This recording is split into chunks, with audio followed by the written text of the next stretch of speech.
Hello everyone. I would like to begin by acknowledging the traditional owners of the land on which I'm speaking, the Wurundjeri people. And given some of today's participants are also joining virtually from around Australia, the traditional owners of all communities across our nation. I pay my respects to their elders past and present, as well as any elders who may have joined us today. I'm delighted to be representing the Honourable Lily D'Ambrosio, Victoria's Minister for Energy and Resources, at this Impact Offshore Wind webinar as part of APAC Wind Energy Week. Victoria leads Australia in the transition to clean energy and a net zero 2045 future. And offshore wind is one of the most exciting renewable energy technologies in the world today. Given Victoria has the best offshore wind resource in Australia and among the best globally, it's fitting that our state is leading the development of offshore wind in Australia. Offshore wind is already a major energy source for Europe and is being developed at large scale in both Asia and America.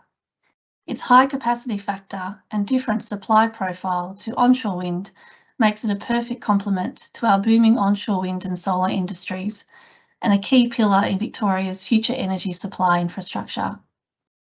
Today I'm going to be speaking in detail about Victoria's burgeoning offshore wind industry, starting with a look at some of the factors that make our state the natural home for Australia's offshore wind industry. The first of these, and the most important, is our world-class natural wind resources. Across the state, we have consistently high commercially viable wind speeds. We also have a relatively shallow and stable sea floor, which is ideal for fixed platform developments. Victoria offers a sophisticated, competitive and transparent electricity market. Thanks to our advanced manufacturing and established supply chains, wind energy investors and developers enjoy many efficiencies. We have a highly skilled workforce with strong engineering and digital technology capabilities. Our infrastructure is world-class, including road and rail networks, great telecommunications infrastructure, aviation hubs that handle a third of the nation's air freight, and Australia's busiest seaport, which links to a fast-growing Asia-Pacific market. Over the last 3 state budgets, the Victorian government has announced a record $2 billion in clean energy investment. This is Victoria setting the standard for investment in renewables. In October last year, the Victorian government released our first offshore wind implementation statement, which outlines our plans for an offshore wind industry. The offshore wind implementation statement includes announcements and updates on a coordinated transmission approach to bring offshore wind online, a ports approach to support offshore wind construction, and the establishment of Offshore Wind Energy Victoria, OWEV, a dedicated government-led one-stop shop for sector development and industry and community engagement. It's important to note that there can be no renewable energy transition without transmission. We understand how critical it is to deliver the coming wave of renewable energy from offshore wind smoothly into our electricity grid.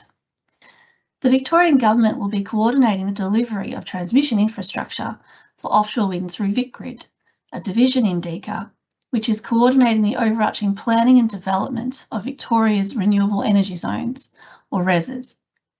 By taking this approach, we are ensuring that the transmission solution we deliver is not only cost effective, but also balances the concerns and priorities of local communities, traditional owners, industry, and Victorian electricity consumers.